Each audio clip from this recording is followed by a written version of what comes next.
Yes, here on Bottomline Africa. Kenya will tomorrow join the rest of the world in marking World Refugee Day, but this year's celebrations are geared towards helping refugees become less dependent on aid. Speak to us more about this initiative.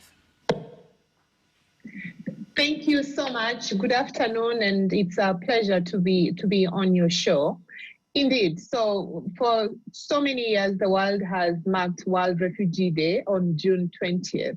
And World Refugee Day is the one day that we take to celebrate refugees, celebrate their resilience, remind them that the international community, the world over, cares about them, but also most importantly, celebrate the communities and the countries that continue to host them, most of which also happen to be in the global south, in the developing world.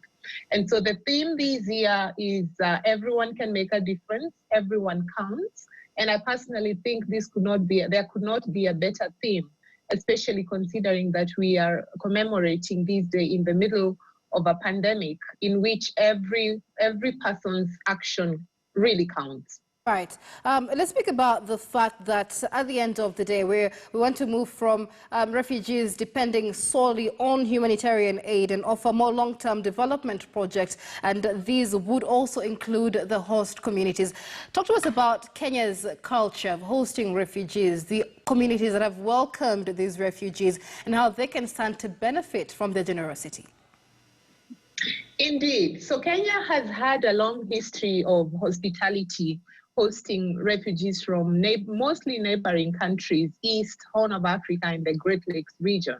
And some of these refugees have been hosted in Kenya for close to 3 decades, especially those from Somalia. But unfortunately, for a very long time, I would say almost close to 2.5 decades, the approach in terms of supporting refugees, it was mostly focused on refugees. And this was purely humanitarian, where people were provided with food, with shelter, but the host communities were left out in a really great way. The impact of this has been that we have almost two generations of people living in camps who did not know anything else but receiving food aid. The other thing is that most of the refugees who are not able to work, they are mostly hosted in Kenya, in Kakuma and Dadaab, so in Turkana and Garissa counties. These are also counties that have low levels of development and where there are not as many employment opportunities. And so with the shift that the world is looking at, and this was occasioned by a really landmark declaration that was made in New York in 2016 that called for governments, people the world over, to rethink how we support refugees, but also the host communities that have been so generous to them.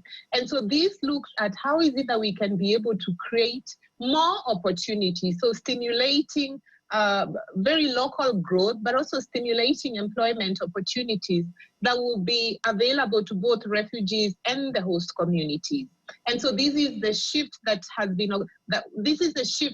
the Global Compact on Refugees has really brought to the world over, and also to our sub-region and Kenya in specific. So we've seen Kenya also, committing to providing more opportunities for self-reliance for refugees. And that's where we come in as the ILO with other partners to support these initiatives by the government of Kenya. And it's interesting that you say that, because these refugees do provide markets, they bring in skills, they have extensive social capital, they have different talents. But let's talk about the Global Compact on Refugees that you mentioned. And among its objective was not to only ease pressure on the host countries, but also ease or enhance refugee self-reliance. So what development projects then, as host countries, can we speak of that can benefit both the host communities and the refugees?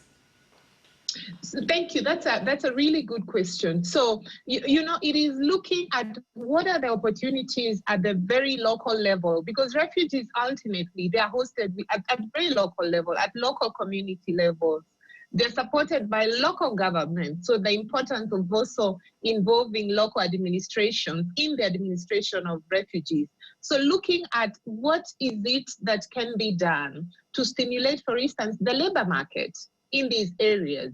because refugees have purchasing power. Oftentimes, there is a feeling of poor refugees. Yes, there are elements of life they may not have, but most of them, many of them, let me not say most, but many of them, they keep small herds of livestock. They're able to grow vegetables, etc.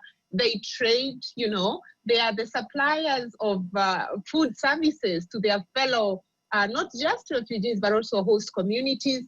Some of them supply the aid community, the aid and development community that works in some of these areas.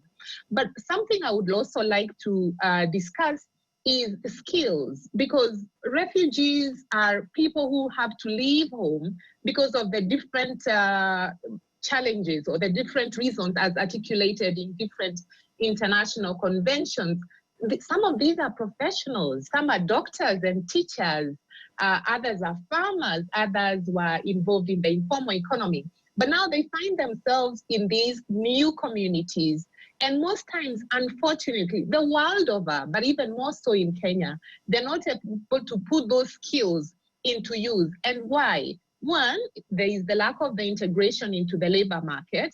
Two, there's what we call mechanisms for skills recognition. Many of them flee without their certificate, so they can't really prove that they were a doctor or they were a teacher or they worked in a garage and they know how to fix a car.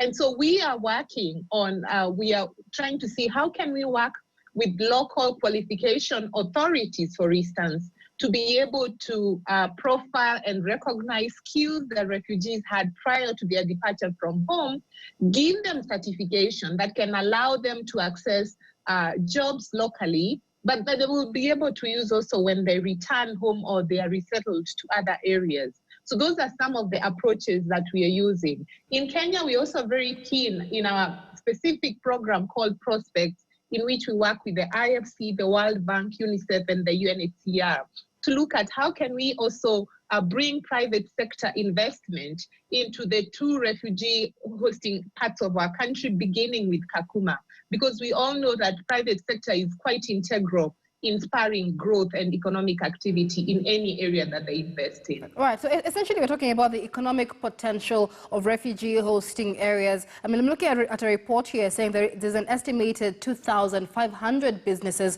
in Kakuma camp, about 5,000 businesses in Dadaab. When you take a look at the annual turnover in Dadaab, we're talking about $25 million of annual turnover from those 5,000 businesses alone. But let's speak, Caroline, about Kenya's encampment policy, a policy that means that refugees are restricted to camps and depend almost entirely on human assistance. And this means that even those who are born within these camps waste away because there is no prospect of being legalized or a real Kenyan citizen. There is no prospect of being resettled. What does the Global Compact on Refugees say about expanding access to third country solutions? There are many ways of expanding a third country access to asylum. There are different pathways. There is sponsorship. There we have families that take over refugees. There is the classic resettlement. There are those who go as labor workers eventually. But we also have students that go to study abroad through the different scholarships that are made available. And so that is in as far as different opportunities for resettlement in other countries goes. But classically, we have three types of solutions. So refugees either go back home when situation allows, when peace returns. The reasons as to why they fled really cease to exist and they feel safe enough. The second one that we do not have much of in Kenya, and I say much of, is local integration. And this is the ultimate is naturalization, becoming citizens. In Kenya, that still happens because let's remember, refugees they're people like you and I, and so they marry, and they marry and they take spouses, and when that happens, then also the applicable citizenship laws in Kenya that allows them to be naturalized, become citizens of the country. What we do not have in Kenya, of course, as the law stipulates, is sort of a blanket integration of refugees into the country. And the third one is resettlement, which I have spoken to, which also tends to have different pathways from education to family sponsorship, government sponsorships, scholarships, etc. But now, local integration, not all refugees want to be citizens of the countries that they are hosted in. Actually, it's a very small number of them that want to be citizens of that country. But in the period in which they are hosted by this country, the question is, and this is what the Global Refugee Compact is about, what can we do from a socio-economic angle to make them feel a part and parcel of that community and that country in which they are hosted? And that is why exploring their service delivery, for instance, access to schooling, health services, and very importantly, access to the labor market. That's where then this comes in. So it's not, the path towards citizenship, but it's a socio-economic inclusion, and Kenya is very keen on that. Many thanks. That is Caroline Njuki. She is the Chief Technical Advisor of the International Labour Organization, speaking to us as Kenya is set to join the rest of the world in celebrating World Refugee